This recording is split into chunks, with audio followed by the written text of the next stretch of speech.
नमस्कार दोस्तों, इस वीडियो में आपका स्वागत है। जय हिंद।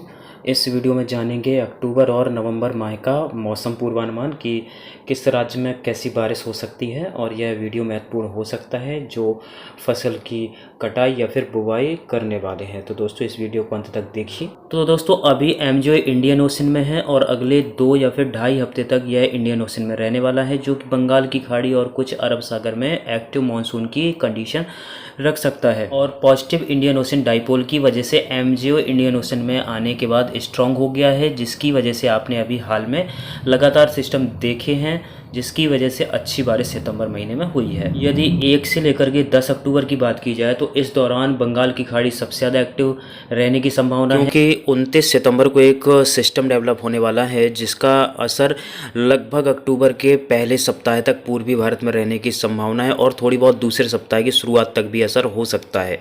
इस दौरान सबसे ज़्यादा असर झारखंड, बिहार, उड़ीसा, वेस्ट बंगाल के हिस्सों में देखने को मिल सकता है, जिसमें इन सभी राज्यों के हिस्सों में भारी बारिश हो सकती है। इसके अलावा पूर्वी उत्तर प्रदेश, पूरी मध्य प्रदेश में भी इस सिस्टम का कुछ असर हो सकता है। थोड़ी बहुत असर वेस्टर्न उत्तर प्रदेश के जो भी उत्तरी तराई वाले क्षेत्र होंगे, जो कि मध्य भागों से सटे होंगे, उनमें भी थोड़ी बहुत असर दिखाई दे सकता है।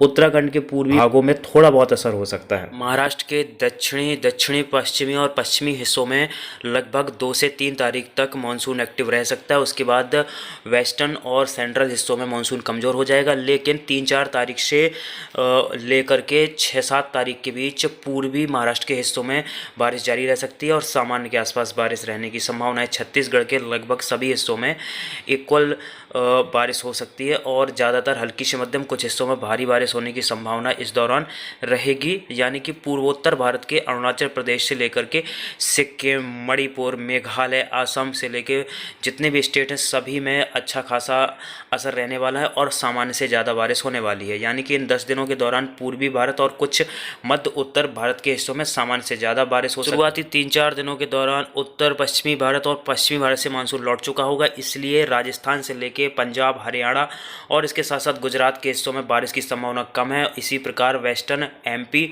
और वेस्टर्न यूपी में भी बारिश की संभावना कम है। हालांकि वेस्टर्न एमपी और वेस्टर्न यूपी के थोड़ी बहुत हिस्सों में बारिश हो सकती है और एक हल्के वेस्टर्न डिस्टर्बेंस से 7 या फिर 8 से 10 तारीख के बीच उत्तर पश्चिमी भारत में थोड़ी बहुत असर हो सकता है। यदि 11 तारीख से लेकर 20 तारीख के बीच की बात की जाए तो इस दौरान भी एक सिस्टम बंगाल की खाड़ी में डेवलप होने की संभावना है। हालांकि इंडिया में आने की संभावना मात्र इसके 40% ही है। ज़्यादा संभावना म्यांमार की ओर जाने की है। यदि यह सिस्टम डेवलप होता है और स्ट्रांग होता है तो यह वेस्ट बंगाल से लेकर नॉर्थ ईस्टर्न स्टेट में बारिश दे सकता है। फिलहाल हम आपको इसके बारे में अपडेट करते रहेंगे और इस दौरान भी शुरुआती 4-5 दिनों में नॉर्थ ईस्टर्न स्टेट और पूर्वी भारत में सामान्य या फिर सामान्य से ज़्यादा बारिश होने की उम्मीद है और मानसून विड्रॉल लगभग उड़ीसा, बिहार और कुछ वेस्ट बंगाल के क्षेत्रों से इन 5 दिनों के दौरान निश्चित तौर पर हो जाएगा।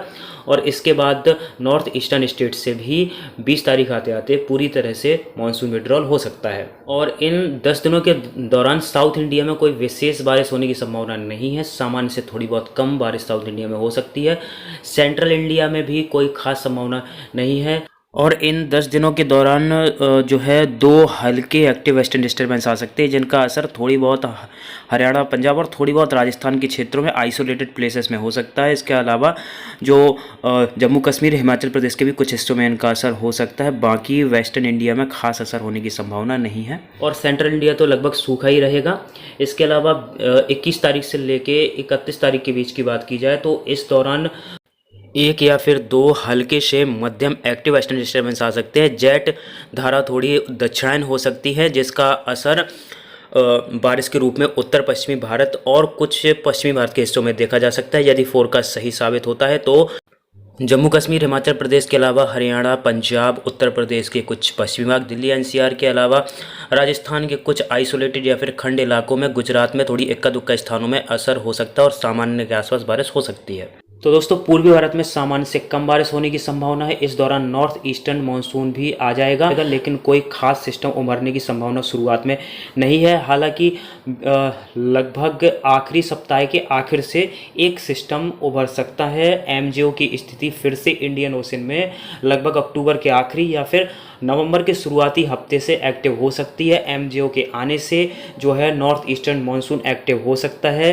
फिलहाल 26 तारीख के बाद एक सिस्टम बनने की संभावना है जो कि डिप्रेशन से साइक्लोन की कैटेगरी तक जा सकता है। फिलहाल इसका ट्रैक संभावित नहीं है और अभी के अनुसार इसका ट्रैक म्यांमार या फिर उत्तर पूर्वी भारत की तरफ जा सकता है। इसके बारे में अपडेट करते रहेंगे आपको। साथ में मध्य भारत में कम बारिश होने की संभावना है। लगभग शुष्क मौसम रहेगा। थोड़ी बहुत बारिश से इनकार नहीं किया जा सकता है, खासकर कि थोड़ी बहुत गुजरात और महाराष्ट्र के हिस्सों में थोड़ी बहुत बारिश हो सकती है। इसके अलावा कोई खास बारिश की संभावना इस दौरान नहीं है। तो दोस्तों ओवरऑल अगर देखा जाए तो इस पूरे माह में पूर्वी और कुछ मध्य पूर्वी भारत के भागों में सामान्य से ज़्यादा बारिश हो सकती है। ऊंचे पहाड़ी राज्यों में यानी जम्मू कश्मीर की ऊंची पहाड़ियों में सामान्य से ज़्यादा बारिश हो सकती है।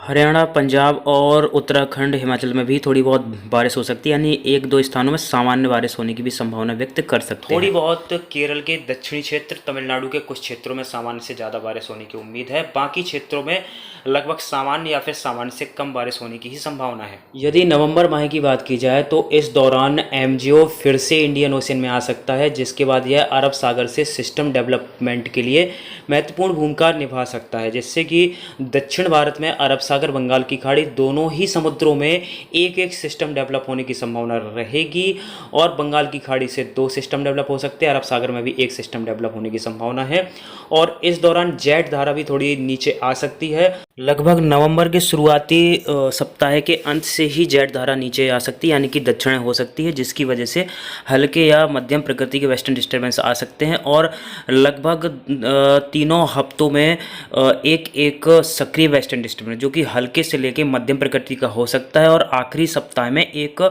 मध्यम से लेकर स्ट्रॉन्ग प्रकृति का वेस्टर्न डिस्टर्बेंस उत्तर पश्चिमी भारत में असर डाल सकता है, जिसका असर कुछ पश्चिमी और उत्तरी और इसके साथ साथ थोड़ी बहुत मध्य भारत के राज्यों में हो सकता है और मध्य भारत और दक्षिण पश्चिमी भागों में हल्का असर ही होगा। फिलहाल तो अरब सागर और बंगाल की खाड़ी में दोनों में ही सिस्टम डेवलप होने की संभावना है। बहुत बार क्या होता है कि जब ट्रॉपिकल और सब ट्रॉपिकल सिस्टम एक साथ आते हैं और वेस्टर्न रिज उपलब्ध होती है, बहुत बार उत्तर पूर्व से लेकर के दक्षिण पश्चिम तक एक द्रोणिका बन जाती है, यानी कि जब कोई वेस्टर्न डिस्टर्बेंस आता है और सिस्टम का ट्रैक उत्तरी या फिर उत्तर पूर्वी दिशा में होता है तो एक द्रोणिका डेवलप हो जाती है, जिससे ऊपरी लेवल तक नमी की मात्रा पहुंच जाती है, जिसकी वजह से मध्य भारत, उत्तर भारत में भी बारिश की संभावनाएं ज़्यादा हो जाती हैं। तो दोस्तों फिलहाल लगभग 40 से 60% तक संभावना है कि अरब सागर का सिस्टम अगर थोड़ा सा भी नॉर्थ की तरफ जाता है तो इसी प्रकार की द्रोणिका डेवलप होने की संभावना है, जिसकी वजह से बारिश हो सकती है। फिलहाल ऐसी